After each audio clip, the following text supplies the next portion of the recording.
la China, y él tenía en la cabeza una leyenda que se llamaba el viejo tonto que movió las montañas. Básicamente, yo esa leyenda nunca la leí sino hasta después de que hicimos la película, pero básicamente la intención de la película era dar testimonio de la vida de las viviendas compartidas en Bogotá, que para nuestra aterradoras cuentas eran más del 75% de la población de la ciudad. Y entonces decidimos hacer una película basada en un recorte de prensa que lo habían investigado Sergio Cabrera y Ramón Jimeno, que fue el autor del guión que ganó el concurso de Focine. Fue una noticia que apareció en la página de los cines, justamente, de esas noticias curiosas, que inquilinos se llevan la casa por dentro. Y sobre la base de estos hechos se desarrolló el oficio, la estructura, digamos, el plan de escritura de la película. Fue consultada con el guionista argentino Jorge Goldenberg, quien fue el asesor del guión de la película, y quien en la primera instancia dijo que esa película no iba a ser creída en Buenos Aires, y él propuso que entonces la película fuera un relato contado por un mentiroso, que era el paisa culebrero. Entonces eso permitió que se juntaran los tiempos en la película, y nada, yo no podía creer que cumpliéramos 30 años. Muchas gracias a ustedes por venir.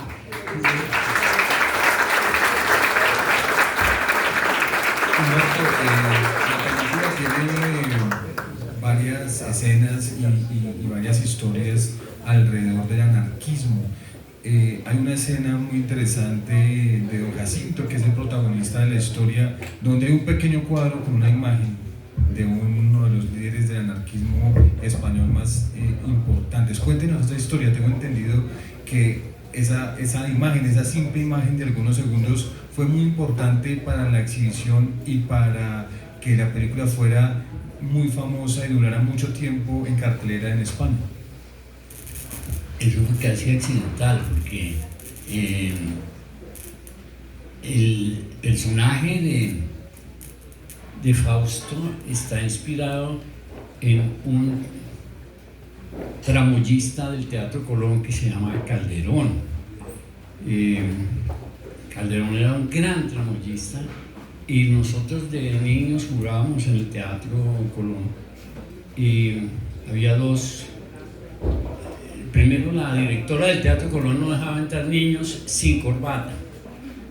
Entonces había uno de los porteros del tercer nivel de palcos que era Manotas, y Manotas alquilaba las corbatas de los niños que venían con un caucho y se podían poner para que doña Cecilia Fernández de Soto los dejaba entrar. Y Calderón era un libre pensador, era un tramoyista libre pensador. Cuando filmamos la escena, apareció una foto de Durruti, el líder anarquista español. Entonces le quedaba muy bien al tramoyista, que ahora era Fausto, que era español, le quedaba muy bien que tuviera una foto. Hay otros detalles de las creencias de los habitantes. La idea era que hubiera mucha gente que hablara varios dialectos y que tuviera varias creencias, y la que predominó en España, por supuesto, fue la de Durruti, porque Durruti nunca lo sacaban en ninguna película y en ninguna parte, ¿no? Y entonces por eso clasificaron la película hay una clasificación en que la estrategia del caracol está contada como una película anarquista.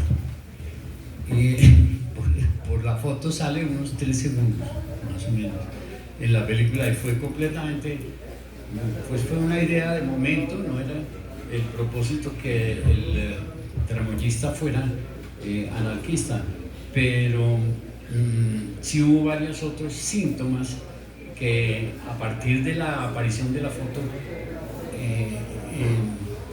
Fausto quiso cantar un himno cuando está en el parapeto, canta un himno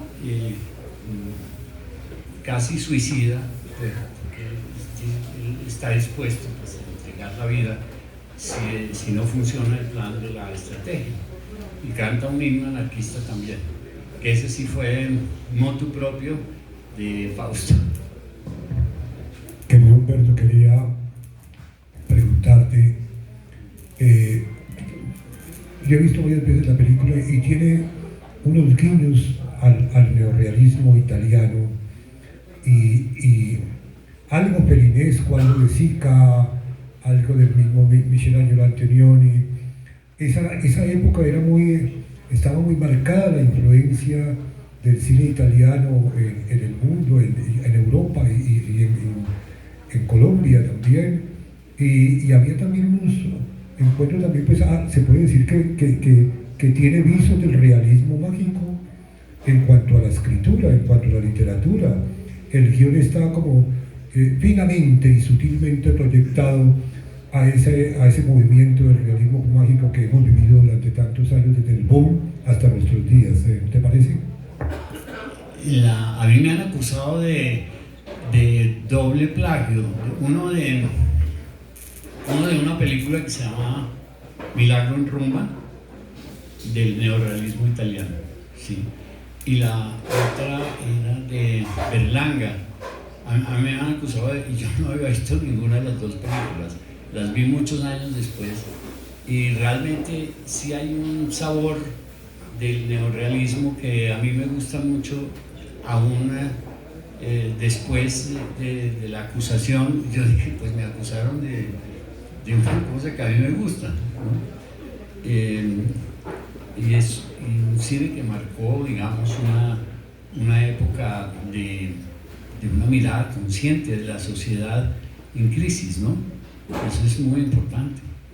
Y la otra es de una mirada burlesca de la sociedad. Entonces, la estrategia tiene tanto de una como de la otra. Del realismo mágico sí poco, porque realmente cuando García Márquez la vio, por eso es que le atribuyen ciertas características del realismo mágico, pero cuando él la vio, él estaba de paso por Bogotá muchos años después, y nosotros leímos y fuimos conscientes, pues, del realismo mágico un poco de tiempo después, de modo que la simpatía de García Márquez por la película a lo mejor es por eso, pero lo cierto es que el fondo es que hay que respetar las decisiones de la gente, y normalmente esas decisiones resultan hechas con el corazón y no con la estrategia. Entonces, la estrategia del Caracol fue hecha con el corazón fundamentalmente, y por lo tanto tenía muchas cosas debatibles. Entonces nosotros quisimos que terminara victoriosa. Simplemente esa fue la intención de la película, como la fábula china del viejo tonto que movió las montañas. Entonces quisimos que terminara así, que ojalá eso pasara en realidad. Eso es un derecho que tenemos los inventores de cuentos, de escritores de guiones. En ese sentido es más bien una película romántica, y el jurado que le dio el premio lo que discutió y lo que glosó, y esto lo supe de muchos años, hace como 10 años, o sea, 20 años después de la película, es que lo original que tenía la película es que terminaba con un chiste. Dice, eso no pasa en el cine, eso no pasa en el cine. Entonces, yo no lo sabía, pero a mí me advirtieron, me dijeron, no vaya a terminar la película cuando se cae la maldita casa, sino cuando el letrero aparezca detrás y después lleguen a un lugar a salvo, que cumpla con los anhelos de todo el proyecto de la estrategia, que es llevarse su casa para otro lado. Humberto, también quería preguntarte, ahora que todos ustedes están tan atentos, reunidos en este encuentro maravilloso, que es la presencia de uno de los grandes actores y guionistas que tenemos en Colombia, como es Humberto Dorado, y en el sitio, en esa época, que esa es la pregunta que quiero hacerle a Humberto, en el sitio donde se grabó la película, una de las películas más aclamadas y premiadas en la historia del cine colombiano. Humberto, cuando ustedes llegan en ese entonces, hace más de 30 años, porque creo entender que la película, el rodaje, tuvo una cantidad de tropiezos, tanto por cuestiones de grabación, de rodaje, también, como siempre en nuestro país, por presupuesto, en fin. ¿Cómo cuando llegaron ustedes acá, esto cómo era? ¿Cómo era el panorama de esta edificación y algo alrededor de este patrimonio, de esta casa que es patrimonio de interés cultural? Yo no sé, lo que recuerdo es que estábamos con la calle de los Almas. Primero estaba en el gobierno de Colombia, era el presidente Barco, y su hija Carolina le advirtió a su papá que por favor la caravana presidencial no fuera a interrumpir el rodaje de la película. Entonces el presidente Barco, muy comprensivo, esperaba a que termináramos el plano para poder atravesar con la caravana y llegar a su casa, que era el Palacio Presidencial. Antes, yo recuerdo esta calle, yo creo que tú conoces mejor la historia después, Ricardo. Ricardo, en el libro creo que está consignada una historia posterior. Cuando llegamos aquí estaba el almacén de sombreros que quedaba sobre la carrera octava de sombreros para señores elegantes, y en esta calle recuerdo que me era muy familiar porque yo era súbdito de, ¿cómo se llama? Bueno, de la parroquia de Santa Bárbara, y ahí hice mi confesión para la primera comunión, y recuerdo que el almacén donde vendían las cositas de primera comunión, que vendían los cirios y era toda la parafernalia para recibir uno al Señor Dios con la lengua, le ponían una cantidad de cosas, y ese era el almacén de las cosas. Y del resto había muchas cosas muy distintas que fueron cambiando. La carrera octava era de los sombreros, y cuando llegamos aquí había dos templos, un templo ortodoxo, el que queda en la esquina, y aquí había dos, ¿cómo se llama? Los conventos, realmente. En esta casa se rodó una de las cosas más determinantes para la sensibilidad que teníamos frente al tema, que fue la primera enfrentamiento militar con los inquilinos, que ocurrió realmente en la avenida Jiménez con la carrera cuarta, con la carrera tercera. Cuando salíamos de la Universidad de los Andes, vimos un desalojo en una cosa que se llamó La Casona.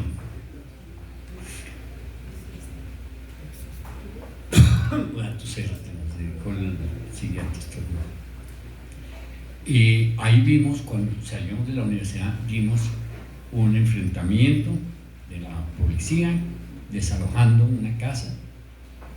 Y desde ese momento, que yo recuerde, estábamos muy atentos a todo lo que estaba pasando en el desalojo de los inquilinatos del centro de Bogotá. En ese evento fue cuando murió un niño por los gases que habían echado para desalojar la casona. En esta casa representamos ese hecho. Eso. Humberto, muchas gracias. Le dos preguntas en una. Cuéntenos un poco, cuando uno ve la película por primera vez, al final hay en los créditos sale el nombre de Silvia Duzán, la periodista, la hermana de María Jimena. Cuéntenos cuál fue el papel de ella en la película. Después del rodaje ella fue asesinada, y también me gustaría saber, Humberto, que nos contara qué pasó con la película. Es la película más importante del cine colombiano, es la película con la mejor taquilla, es la película más reconocida, más interesante del cine. ¿Qué pasó con la película? ¿Por qué no la han podido restaurar digitalmente? Eso es lo que mucha gente se pregunta, para que las nuevas generaciones la puedan ver con mejor calidad de sonido, para que se pueda exhibir nuevamente. Sí, Silvia Duzán, la primera la sé, la segunda no la conozco. Tengo apenas indicios, pero Silvia fue la asistente de guión, fue la asistente de la escritura del guión, fue la segunda asistente. La primera que tuve fue Claudia Gómez Morales, que tuvo que irse al rodaje. Ella trabajaba en el cine internacional y tuvo que irse al rodaje de La Misión, la película de Geoffrey y a ella la reemplazó Silvia Duzán. Y pasó una cosa muy simpática, y es que en la mitad del trabajo, un sábado, porque pues, los guiones no tienen horario, el asunto es que los servicios de seguros internacionales y los seguros en ese momento de salud y pensión, cuando yo escribí el guión no estaban vigentes, y empezaron en el año 92, creo, pero en el 88 yo escribía el guión y me demoraba, qué sé yo, 3 meses o 4 meses. En las cuentas siguientes nunca supieron cuánto había que poner de trabajo en un guión, lo cual llevó como consecuencia que yo podía jubilarme cuando yo tuviera 164 años. Con semanas de trabajo, pues eso pasó. Y un sábado, Silvia Duzán dijo que tenía que irse temprano. Nosotros trabajamos en la casa de la calle 161, y yo le dije, pero Silvia, vamos un poco colgados, trabajemos otro poquito, porque un poquito más de la hora, más tardecito de la hora. Me dijo, no puedo porque tengo una cosa que hacer. Y yo le dije, ¿pero qué tienes que hacer? Me dijo, es que me voy a casar. Y salió y se casó con Salomón Kalmanovich. Finalmente ella trabajó como segunda asistente de dirección de la película, y la estrategia del Caracol está dedicada a ella. Es el crédito de comienzo. Dice, esta película está dedicada a Silvia Duzán, quien salió a hacer un documental con el Canal 4 de Inglaterra sobre una organización campesina que todavía subsiste, que se llama la Asociación de Campesinos del Carare. Todavía existe, pero en ese momento estaba muy perseguida. Había 3 grupos tras la ocupación territorial de la margen derecha del río Magdalena, y en Cimitarra, Santander, estaban 2 batallones del ejército, estaba las FARC, el ELN y los paramilitares de Izaza. Había unas advertencias que le habían hecho, no a ella, sino al líder de uno de la asociación de los campesinos del Carare, y en una heladería de Cimitarra los mataron a ambos, al líder y a Silvia, lamentablemente. Esas son cosas que también pasan en nuestro país. Listo, muchísimas gracias, maestro. Y antes de dar inicio al homenaje, ¿hay algunas preguntas del público que quieran hacerle al maestro? Yo creo que se alcanza a escuchar. Un placer conocerlo. Me gustaría, si pudiéramos retroceder el tiempo al momento en que se hizo la película, ¿qué cosa le quitaría y qué cosa quizás le hubiera gustado ponerle que no quedó en la película? Yo contesto. Es que al contrario, sobraron como 6 escenas o 7. Sí. Entonces nos tocó, les voy a contarles, nos tocó cuando pues se logró que tuviera una distribución comercial en Italia, empezó.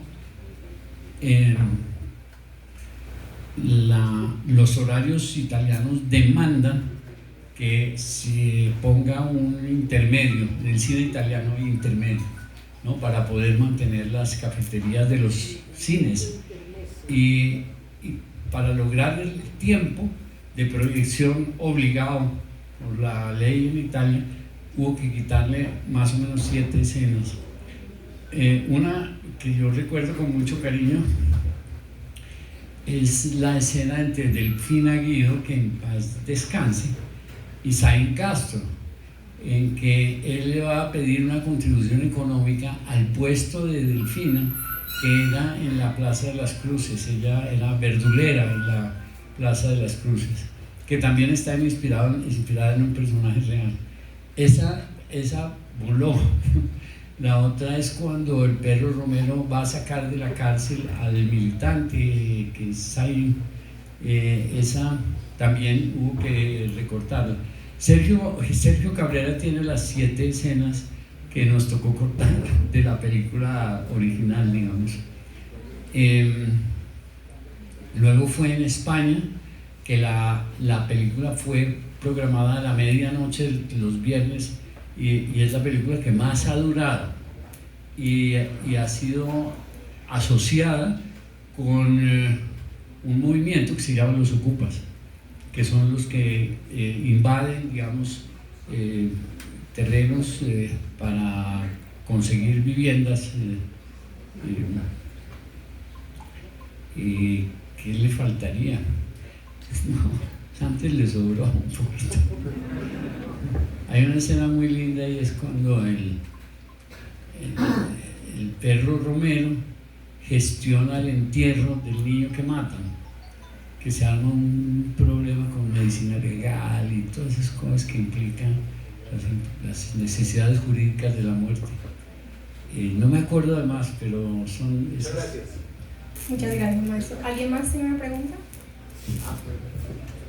Muchas gracias. Ante todo, Humberto, qué gusto volverte a ver. Me presento, mi nombre es Alberto Sánchez. Me siento muy honrado de estar aquí porque yo en la película tuve una pequeña participación como guardaespaldas de Víctor Mayarino, el que junto con Salvo Basile le damos la tremenda pela al perro y lo vamos a tirar al basurero, donde incluso empezaron a salir ratones y todo, me acuerdo. Y también participé en técnicas de lo que fue la primera película que hizo Sergio, pero ahí no hago otro papel que no sea cantar el tango, y yo canto tangos. Y Sergio casi que no me admite porque yo estaba muy joven y él quería un cantante de tangos así de la edad que estoy ahora. Sí, entonces pues la pregunta que yo le quería hacer a Humbertico, pues con quien también me unen gratos recuerdos, porque yo soy pastuso y él estudió en Pasto, ¿no? En el colegio Champañá, con los hermanos maristas, y lo estudiaba ahí, pero estaba creo que un añito adelante. Humbertico, es una pregunta que me acaba de surgir ahora. Cuando ustedes ganaron el premio con el guión, pero después me dices que en la casa no hubo desalojo, que esto, que aquello, el guión original como tal, el ganador, ¿no fue el que se filmó? ¿O hubo tantos cambios? Porque veo que hubo muchos cambios después. Entonces esa es la pregunta. Y también pues rendir de paso un homenaje, ¿no?, a los actores que desaparecieron, el país. A Carlitos Vives también trabajó allí, me acuerdo, ¿no?, el periodista, Delfina Guido, Yolanda García, que también trabajó en técnicas de duelo.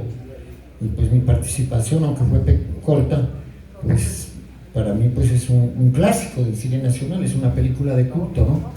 Y al cabo de más de 35 años, porque hay que sumar todo el proceso del que tal vez Humberto no nos habló, porque eso tuvo muchos contratiempos, ¿no?, en el laboratorio, como que se habían perdido negativos. Entonces mi pregunta concretamente es esa, si hubo esos cambios y cómo allí gastaste todo ese tiempo pues para modificar el guión, o sea que no fue el guión original como tal el que se filmó, sino que hubo cambios incluso sobre la marcha.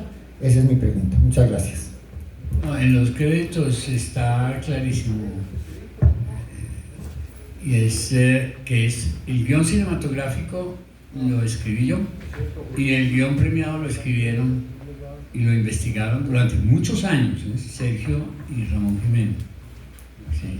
Entonces es que es curioso, pero es que el guión es un oficio, es como, no sé cómo compararlo de una manera clara, pero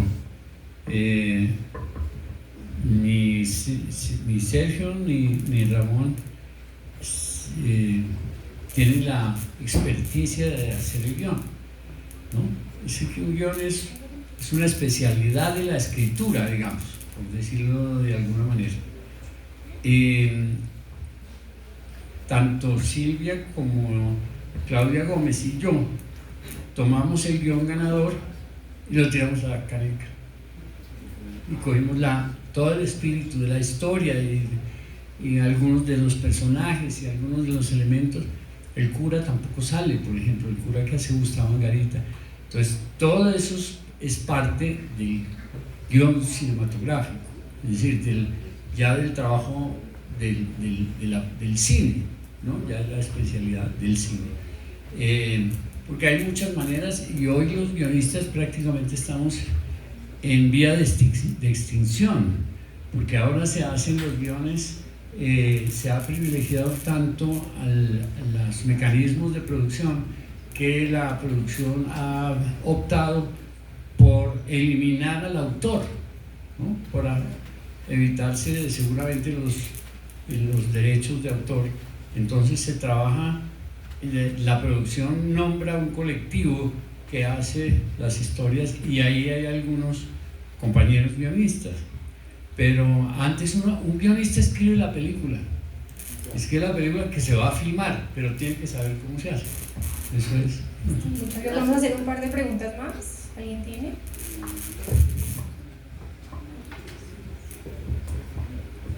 Gracias.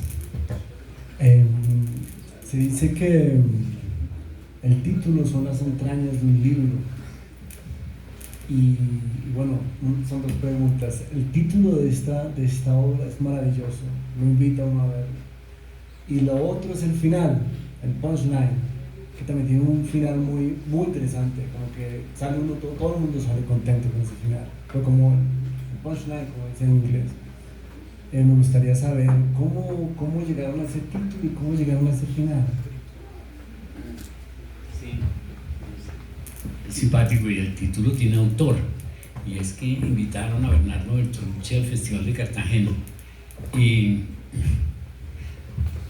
pues no había nadie que lo atendiera, estaba encerrado en el hotel y salía a ver películas, y entonces en una confabulación muy rara, el grupo de Cali, que sí sabía de Bertolucci, y Sergio fueron a invitarlo a que saliera del hotel, y él quería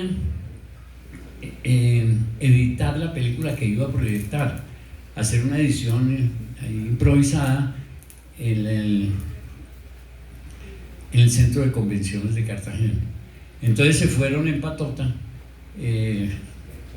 creo que Luis Ospina, que era un magnífico editor, Sergio y alguien más que no recuerdo, fueron, y en el camino Sergio le contó a Bernardo Bertolucci el argumento de la historia basada a partir de la noticia de prensa que unos inquilinos se habían llevado una casa por dentro, y Bertolucci fue el que le dijo: esa es la estrategia del Caracol, de llevarse la cara. Ese tiene autor.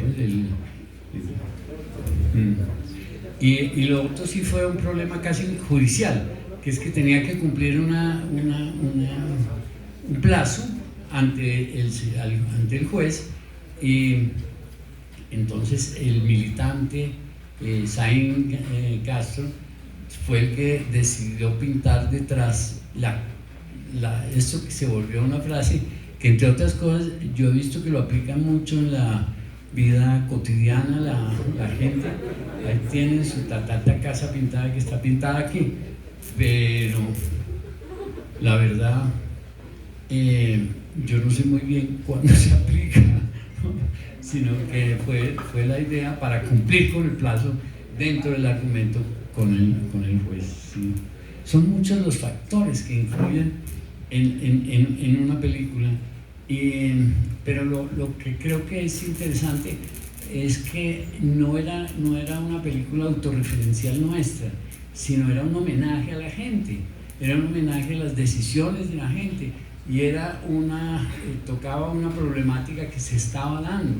Nuestros asesores de Naciones Unidas, los arquitectos, nos dieron el panorama y ellos tenían perfectamente clasificados los inquilinos que iban a desalojar, y estaban trabajando dentro de los inquilinatos, y fue lo que nos permitió conocerlos. O sea, había una investigación, un estudio, pero una intención, y era que pudiéramos hacer una película que terminara bien, que la gente quedara contenta, no que participara en nuestro sufrimiento, en una cosa que causara dolor y tristeza y derrotismo. Y hoy, que es un día que estamos en vísperas, que todo el mundo quiere que llegue mañana por el partido de Colombia con Argentina, pues era para que ojalá mañana el partido nos dé un resultado similar a de la estrategia.